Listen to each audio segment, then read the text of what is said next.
So now let's see how we can go around and change out the mail list density inside of Gmail.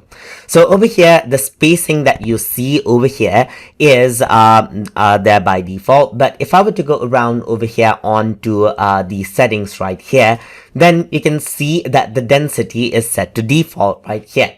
If I were to go for comfortable, then it has certain density change right here. But if I were to go to compact, then you can see that everything becomes compact right here. And you can go around and simply change out the density, as you can see right here. So on the default, you see that this is what you have, and in, let's say, comfortable, you can see that certain icons pop up right here because there's a bit of more space over here. You can go around onto comfortable right here, or you can go for default. And since like I don't have much mail, you're not seeing the difference right here. But if I were to go around onto the all mail section, this is the default one. On the compact one right here, you can see that this is what you have. On the comfortable one, you don't see the attachments, as you can see right here. But for default, you see the attachments over here as well. In comfortable, you don't see the attachments, and some of the icons are visible. And in compact, everything is compacted, as you can see, just like this.